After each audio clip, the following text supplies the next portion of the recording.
you're talking about. Get real. No. This Just is stop. a sham. It's finally here. Drum roll. Welcome to DBL. Happy Thursday, everybody. We feeling man. good? Feel great. Bro. Yeah? Yeah. Wow. You Weekend's gave a little almost I love here. you sign? Did you see that, Erica? I don't do signs because I always mess it up. Yeah, and you Yeah. were also dancing for the weekend. I You're was very dancing. excited. Yeah. I was dancing, but really quickly, one of the foster families that foster parents that we were involved with CASA, Anthony we would text him, and so he would always text this emoji that he thought meant rock on, but really she does sign, and she's like, you know that means I love you. So he had been this? He's doing sending. this one? That's I love you. It was is rock there's a on, different right? yeah, whatever it was. Yeah. I don't know because I get it messed up all the time. But she was letting him know as a sign language teacher that meant I love you. Yeah. No, See, yeah. I This I is didn't know that. I love It's all right. I don't mind throwing that around. Yeah, and this is rock on. But you never know. It means different things for different people. You're right about that. I can't believe that guy. All right. Anyways, let's get to it, guys. If you love TV and movies, get ready for some of your favorites to go dark, unfortunately, at least for a while. This morning, the actors union known as SAG-AFTRA, I hope they kind of ditch some of those fees that I owe them too, will vote on whether or not they will go on strike. This comes after negotiations with the Hollywood studios. They didn't go well last night. So actors could soon be joining Hollywood writers who have already been on strike for more than 70 days. Some of the biggest issues for both unions include higher wages, residuals from streaming services, and protection from AI. That seems reasonable. Some of your favorite A-list celebrities will be joining the picket line, including Meryl Streep, Jennifer Lawrence, Mark Ruffalo, and more. I'm glad we're talking about this today because it doesn't really affect us here in Denver, and there's different things for Denver and there's different things for Colorado, and I've been talking to a lot of people, my friends back in California, about this. It seems reasonable that you want to protect yourself from AI. Netflix famously doesn't put out numbers of how much streaming they do for anybody, so they don't really know how many numbers they're getting versus how much they should be making. So Takes to away me, your leverage. you know, usually I'm for the actors union in this case, and the writers union in this case, yes. Yeah. Yeah, I think the reason why you were hesitant is because a lot of people will see the faces of this strike. How much money Meryl do you Streep need? And yes. Jennifer Lawrence, who are making $20 million a picture. Right. Well, there's only a handful, or a Right. few dozen A-list celebrities. There's 160,000 SAG members. To your point, a lot of your friends, a lot of my friends who still work as servers, but you'll recognize their face because they've been on a lot of projects, but they're far and few between, and they're streaming, then they don't get residuals. And the residuals are big. Everything is streaming nowadays, from Hulu to NBC to Peacock to Netflix. I mean, everything is streaming. And these performers are really hurting. They cannot put food on the table. And what's alarming is there's this Deadline article that came out that have a lot of these insider executives at studios that are whistleblowing, saying, well, it looks like that what I've heard on the street here in the studio is that they're going to smoke them out and wait till they physically cannot pay their mortgages or rent anymore. And if that's the case, that's worrisome, because if you have kids, what you going to do? Right. Right. You're gonna break the line. That's what they're hoping for. Right. Well, so anytime we have what this is it's an industry shift, right? And we've seen this before. I'm only 63 sitting years ago. 63 years Right. ago. No, there was a big one more recently than that, The right? big one with the whole industry Wasn't there one like shut 20 down? years or something ago? Well, the last one where it was an industry of writers and actors was 63 years ago. And that's when television was coming about from the movie industry. So they had to start negotiating residuals for television shows. Gotcha. Okay, Right. sorry, Erica, yeah. But the one that I was familiar with in terms of industry shift, the only reason why I'm sitting here is because what happened with radio and local radio. Interesting. And that's something that people maybe don't understand, don't talk about. It's just Tell kind of one of everybody those what things. happened. But essentially, you know, like growing up, we all had our local radio shows. These were people that actually lived in your community. You could meet them at the grocery store, stuff like that. And a lot of communities that still exist. But when I started in radio around like my second year, we had what we would call DJ Killer 2000, which was the ability to broadcast a show from one market and have that show be syndicated and go to multiple markets. And it wasn't like industry people weren't doing that, but it was like big shows. Now I could have my little show that I'm doing from noon to 3 in Poughkeepsie, and then they also will hire me in 10 other small markets. So it started to take away the amount of people who were able to obviously work in the industry. And that's what technology does. It takes the jobs away from the people and it gives it to technology, so you're paying one person to do a million different things. In a sense, this is just another technological shift. So there is one part of the, obviously the people who are affected, which I empathize with tremendously. Trust me, I was out of work for years because of situations like this.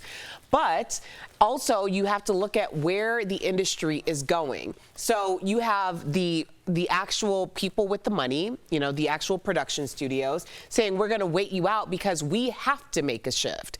And then you have the people on the other side who are the workers who are saying give us what we're worth and pay us fairly. So there has to be some type of meat in the middle, and it's going to come down to what is the ask going to be? What is going to be the meat in the middle? And I'm very uncomfortable with the other side, the producers or production companies saying we're going to smoke them out because it's going to disseminate their entire crew and structure of the industry. Yeah. So, but maybe that's the point, Erica.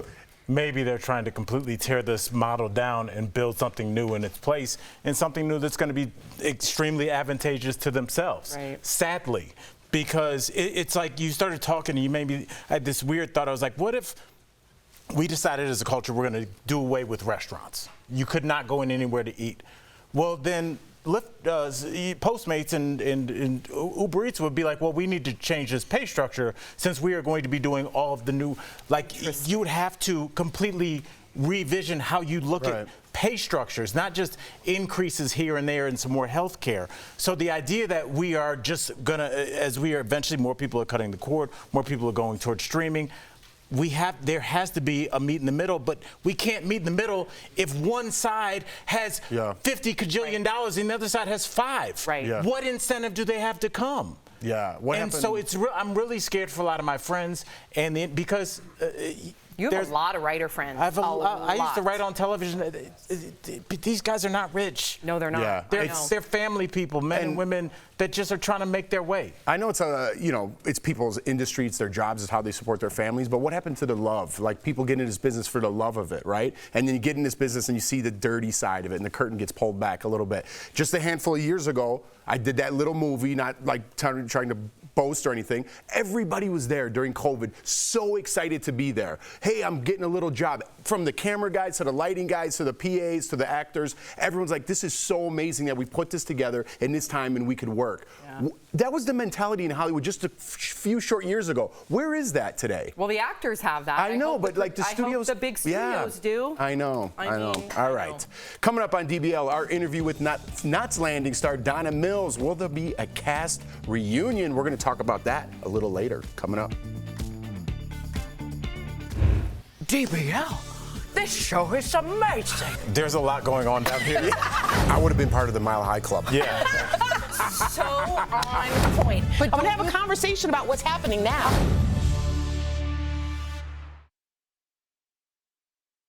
We're all in Tom Cruise. Yeah. A movie in space? What are you talking about? Yeah. That's the end of this Is conversation. it responsible or not? Yeah, of course it's Is that responsible given what just happened with the Titan? So we'll do the Stanley Tucci and the Tom Cruise. Okay. Or just one of them. Okay, then don't talk about it now. Okay. Yeah. All right. Let's do Stanley Tucci. You're right. and You're Tom right. Cruise.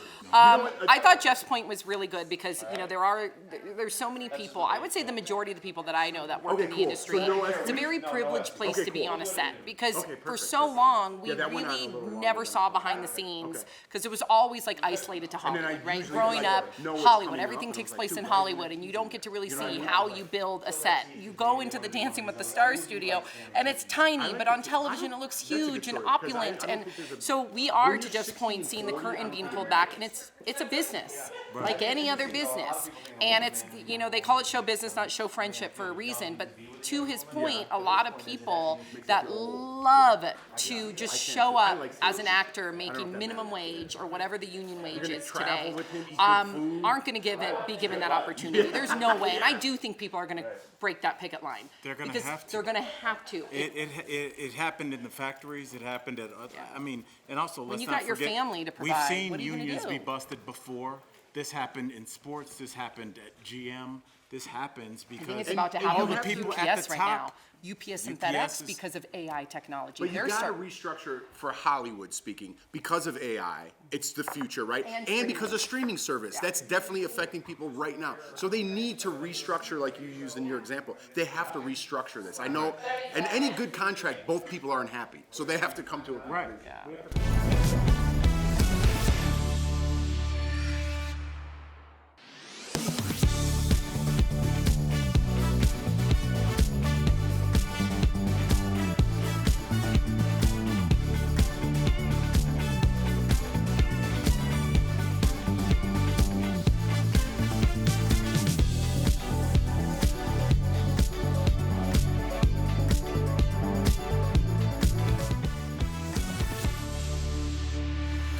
Welcome back. I love this guy. Actor Stanley Tucci says he initially wasn't comfortable with the 21-year age gap between him and his now wife. In 2012, Stanley, who is 62, married Felicity Blunt, who is almost 43, but on a podcast he said when they were dating, he kept trying to break it off with her because he didn't want to feel old for the rest of his life. Interesting. That is interesting. Yeah, right? Because he usually, it's like, oh, I feel young, dating this young girl. See, I'm telling you, Jeff, I've seen that so many times. Like after a comedy show, you know, some guy will come up like, wait till you see the one coming out of the bathroom that's with me, and it's like at 20, and he's like nudging me like I'm doing great. I'm like, I couldn't imagine what your night's gonna be. Like just to be, I don't want to be anywhere where young people are. Is that bad? No, I'm with you. If I had to go to a nightclub, Jeff, right now, I would just keep walking and never turn back. It's my biggest fear, and I don't want to be anywhere where young people are because I want them to have fun, and I don't want them to have my old man energy. And I think that's where Stanley's coming from, Erica. He doesn't want to be at the nightclub twirling his drink like I'm ready to go. You're in your 40s, first of all. When was the last time you were Al at acts somewhere like like that? We were just He there in is Vegas. 98 years old. Vegas don't count. Vegas don't count. When you stumble into a bar with someone like your friends are in town, you're like, let's pop in here, and it's young kids, you're like, you feel crazy. So I know what you're talking about. Yeah. Yes. Yeah, Vegas doesn't count. Vegas because doesn't everybody's count. crazy. Yeah, Vegas doesn't count. Yeah, but I think it's interesting because I bartended and I came up, you know, in the nightclub scene. And there were those guys that were like, oh yeah, like she makes me feel so young. 2 weeks later, where's your makes you feel so young person at? Oh, well, it changes. It changes. You can be young for a couple weeks when you're a certain age, but you got responsibilities and that they may not have. I commend him for talking about this. Yeah. I mean, he obviously had a first wife who sadly passed away, and that was, I'm sure, the love of his life up until that point. And so when you have, especially when you understand and you've experienced a real love and deep connection with someone, then you are looking, it's hard. Like that's like one of my worst fears is losing my life partner. Sam, do you think 60-40 is different than 40-20? Yes, I definitely do. I look at us in our 40s and we're very much in our career. We know what family life is like, and we've definitely paid our dues. I could not say the same for myself for 20-year-old Sam. Now, I do know in different parts of the country that, you know, perhaps you get out of school and you go have kids. I have cousins like that. I literally have a cousin who's having a baby who's 20 years younger than me. God bless him. Everything's according to his plan, but it's just different, you know? And I do think that a 40-year-old, 60-year relationship is a lot more amicable. You have more similar interests. That's my I would worry that they perception. would resent me. Who? Like my younger partner. Why? Just because 60 to 40? Yeah. 60's No, young. not 60 to 40 to 20, you're saying. 40 to 20, like if I was 45 and she's 25, I feel like her friends would just be like, "Hi, Mr. Jackson." No. It would be Yeah, very. That'd be a very weird energy in your kitchen. When I was in my 20s, Hi, Miss Pippin. and I had I had a couple friends who dated older men, and there was this, like, I was resentful of it because I'm like, I have a daddy, okay? You ain't my father or my daddy. Okay, I have a father. What, was he you ain't my trying to father discipline or you? my daddy. But that was no, in your it's just 20s, there though. was like this sense of like, I know the world. Yo, we all in this same room together. So why are you here? You're stunted, not me. And like, see what that- are you? Right. And see, when somebody says that to you in the That's VIP, your night's over. You got to go. Yeah. Listen, Yeah. it's going to be a nice life hooking up with the Tooch, man. Yeah. traveling around, great Twin food. sister, don't they look so much They alike? do. They look do. a lot alike. And she might pop in the show. I love his knows? show. I know. Yeah, what's your husband's job? He's trying to eat his way through Italy. I'll take it. up. All right, coming up on DBL, what do we got? Our interview with Knots Landing star Donna Mills. Was she really the inspiration for Sandy's character in Grease? The Powerball jackpot is more than $700 million. The prize is now the 7th largest in Powerball history. That's got people racing to buy tickets, but as you try to get rich quick, be careful because scammers may be trying to get rich off of you. Let's verify. Are there lottery scams around large jackpots like the one in Powerball?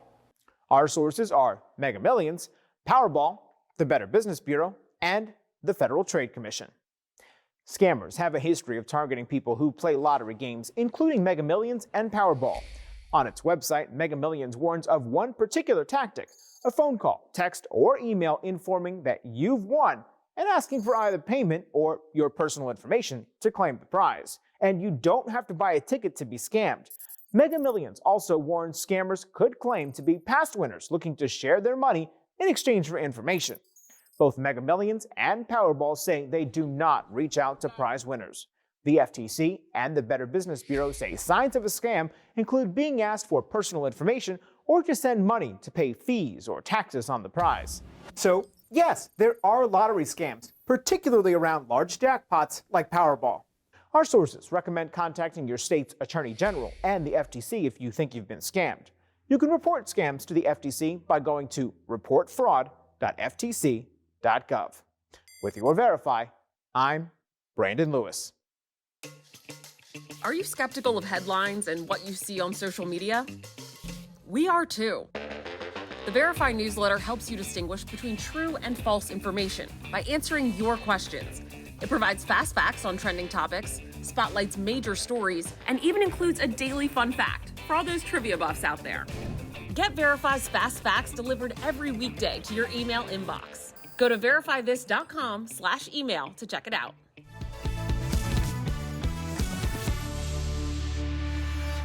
Welcome back. She was the scheming, manipulative vixen, Abby Cunningham, on Knots Landing, and now she's a vicious grandmother in a Lifetime limited series. Earlier, we caught up with Donna Mills. Check it out.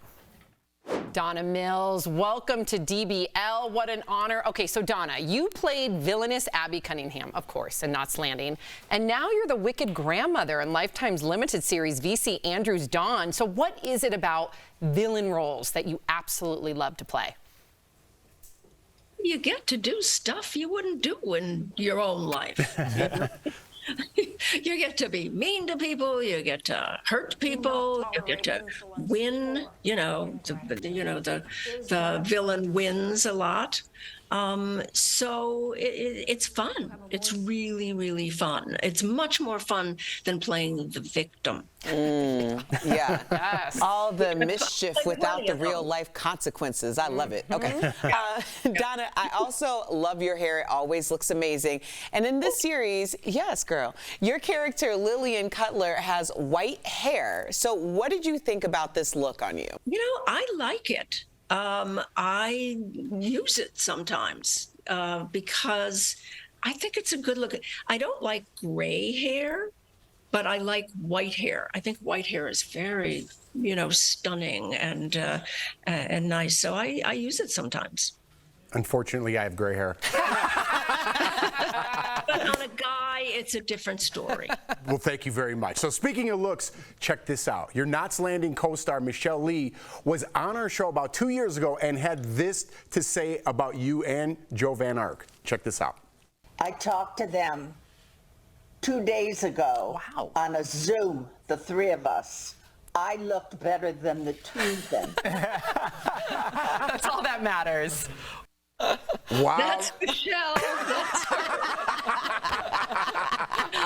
Oh, she's crazy. They're both crazy. Both her and Joan. I'm the same one. Got it. We saw that the cast of Dallas recently reunited for their 45th anniversary. Now tell us, could we possibly see a Knots Landing reunion for your 45th? Please. Boy, I would love that. Fans ask all the time. why isn't it streaming? Why don't you do a reunion? Why don't you do a reboot? Why don't you do?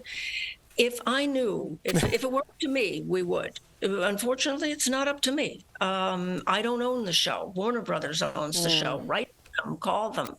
I think everybody that was on Knots would love to go back and do a reboot. I have a whole idea for where Abby is now, what's going on with her. So she's homeless.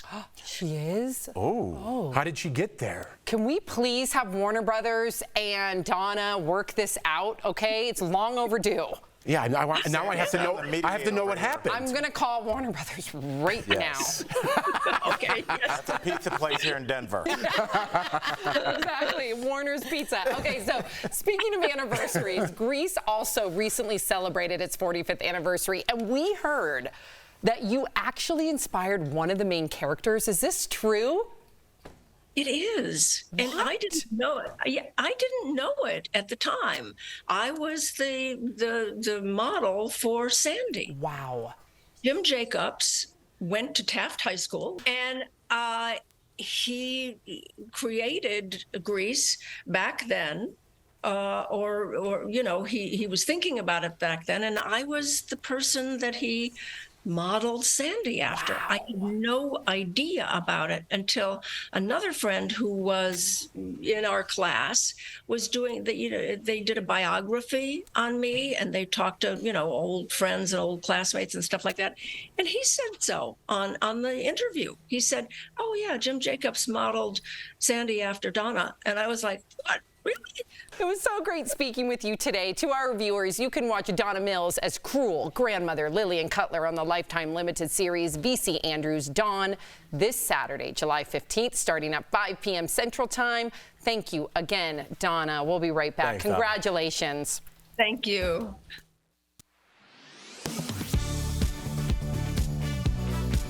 For many of us, a trip to the amusement park isn't complete without a ride on a roller coaster. But two recent incidents have people questioning their safety. In June, a popular roller coaster at Carowinds in North Carolina was shut down after a crack was found in a support beam. And 2 days later, a roller coaster at a festival in Wisconsin malfunctioned, leaving passengers on the coaster upside down for several hours. That's led some people to wonder, who's responsible for making sure roller coasters are actually safe? So let's verify. Are roller coasters federally regulated? Our sources are the International Association of Amusement Parks and Attractions, Amusement Ride Injury Lawyer, American National Standards Institute, Safer Parks, a nonprofit founded to help prevent amusement ride accidents, and Carolyn McLean, a consultant and public relations strategist with the amusement park industry. The short answer here is no. There is no federal agency or laws that are in place to oversee amusement parks and their rides, whether they're at a permanent location or at a traveling carnival. But that doesn't mean there isn't any oversight. According to the Amusement Ride Injury Lawyer, a law firm that handles cases related to amusement park injuries, it's up to the states to decide how to regulate the rides. The International Association of Amusement Parks and Attractions says 44 of the 50 U.S. states do have regulations for parks and rides in fixed locations, like Six Flags, Cedar Point, and Disney World. Carolyn McLean, an amusement park consultant, says state regulators typically come and inspect the rides just before the park opens for a new season each year. So, what kind of safety guidelines are in place for roller coasters? Many amusement parks choose to follow a set of design and safety standards established by the American National Standards Institute. Safer Parks says 35 states reference ANSI's standards in their park regulations. But according to McLean, the responsibility to keep rides safe falls on the park itself. She says each roller coaster comes with its own manual and manufacturer's guidelines. It's the park's responsibility to open that up and know every word backwards and forwards so that every single day when they do their daily operations, that manual is being followed. So we can verify, no, roller coasters aren't federally regulated. But authorities in most states oversee the safety of amusement park and carnival rides. With your Verify, I'm Adiante Till. The ban on carry-on liquids could be lifted in the near future. Let's connect the dots. Since 2006, the TSA has required all liquids in your carry-on luggage to be 3.4 ounces or less. The ban was put in place after British authorities stopped a plan to blow up a U.S.-bound plane with liquid explosives. There's now technology that makes the ban unnecessary. The Concord Airport, just one of several airports now using X-ray scanners that use CT technology to give guards a 3D image of your carry-on. The United Kingdom, which has also installed the new scanners, has already announced it will be easing its liquid ban next year, allowing passengers to bring up to 2 liters through security. But according to experts, the U.S. will take it slow when making any security changes. But the days of buying overpriced water past airport security could be coming to an end in the next few years. And that is Connecting the Dots.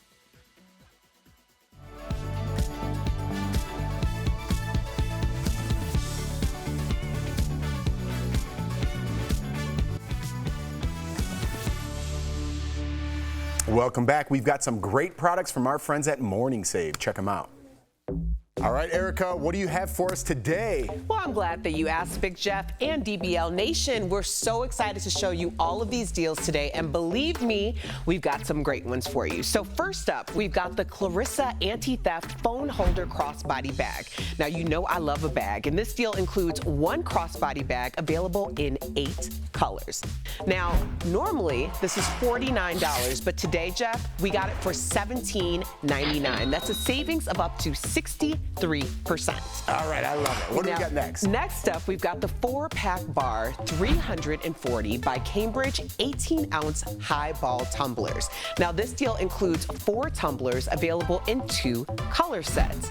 So normally this is $88, but we've got this 4-pack for $20. That's a savings of up to 77%. With 4 in the set, you can share with your friends in your backyard or Big Jeff at that community pool. Now, speaking of having drinks in the backyard, let's just have a meal. We have the Fortessa Zero 42-piece flatware set. This deal includes 8 dinner forks, dinner knives, soup spoons, teaspoons, and salad forks, and also 1 serving fork and 1 serving spoon. Now, normally this is $150, but we've got it for $39.99. That's a savings of up to 73%. And finally, our last product is the Sleep Mantra Pillow Top Cooling Mattress Topper. You know I like a cooling mattress. This deal includes 1 mattress topper, but it's only available in queen size. Normally, understandably, this is $111, but now we've got it for just $49.99. That's a savings of up to 55%. All right, Erica, you know I can't argue with that, and you know I like to keep it cool, especially at night. Exactly. So head on over to MorningSave.com to snag these amazing deals at the lowest prices, or you can even scan the QR code on screen to take you directly to these products on MorningSave's website. I don't know what was different, but that was the best morning save I've ever seen. Yeah, I thought so. Myself. I mean, that team, that dynamic duo. You know what's even good? Me and Erica were doing that, and I'm supposed to read the tagline, and Erica just busted it out, and I was like, go for it, girl. Good job, Erica. We'll see you tomorrow.